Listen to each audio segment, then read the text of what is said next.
a lot of viewers. Welcome back. Of course, pizza is the buzzword at the moment. And now tell me about this next pizza you're going to make, l'ortolana, Si. meaning l'orto, which means, of course, the garden, yes? And what are you putting on it? Okay, so we're going to put sarmazzano tomatoes, we're going to put some fiori di latte, roasted capsicums, roasted zucchini, and roasted eggplant. Ah, these are the real Italian vegetables, aren't they? Easy. And do we have to funk up the vegetables? It gets all done on the spot. No, we need to pre-cook all the vegetables, and then they go on top of the pizza. So let's go into the kitchen and see Johnny make this wonderful pizza. Okay, for my third pizza, since we've made so much dough, we can demonstrate another type of pizza. This one's going to be, this will head towards the vegetarian crowd.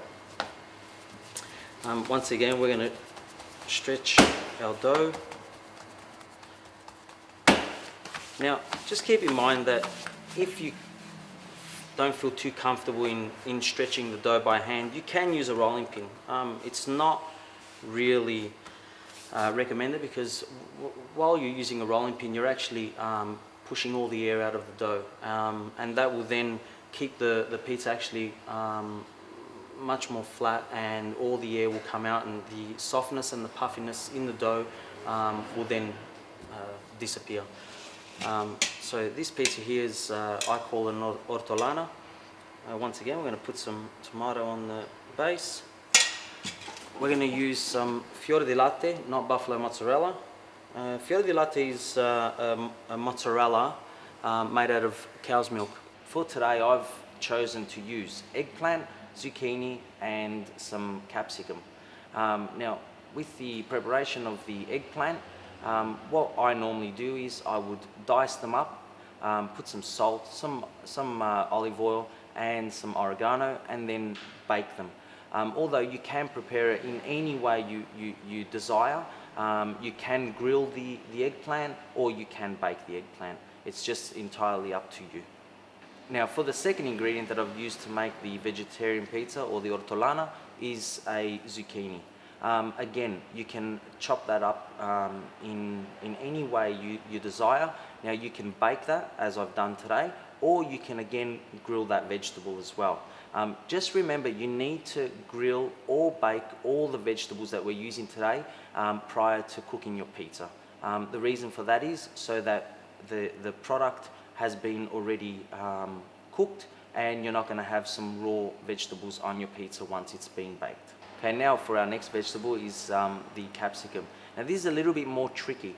What we need to do is we place the capsicum into a hot oven, and we need to leave the capsicum in that oven for around 25 minutes to half an hour. Now, depending on how hot you've got your oven at, you need to make sure that the skin on the outside of the capsicum has gone dark, and it looks pretty much not burnt, but just under. Now, once you've achieved that effect, what you do is you take the capsicum out of the oven, place it into a bowl, and cover it with some Glad wrap. This is a little trick that you can use so that what happens is the capsicum tends to sweat, and the outer skin then peels off much easier. For those of you that are in a rush and you want to quickly get that capsicum peeled, you can put it under water. I personally don't recommend it because you can lose some of the flavor by running the capsicum underwater.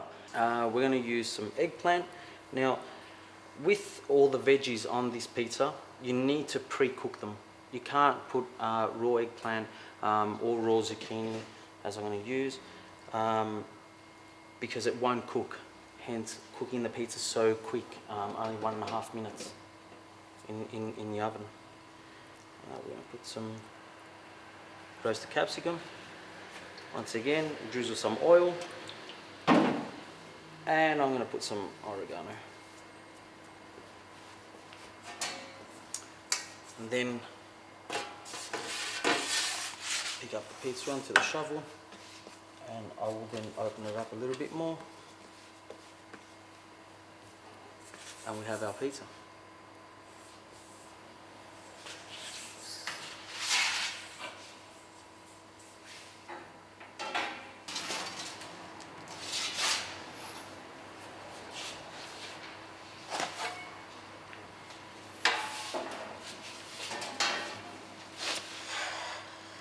Now, as you can see, all we've done is again heated the topping, and hence the reason why we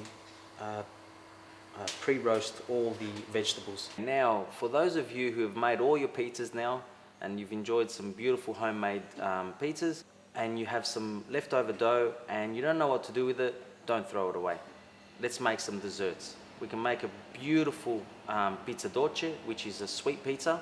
Now, it's very, very simple to do. All you need to do is stretch out the dough the way you've been doing, and get some chocolate buds. Now, you can use either dark or white chocolate or both, and you can pick that up very, very easily from your local supermarket.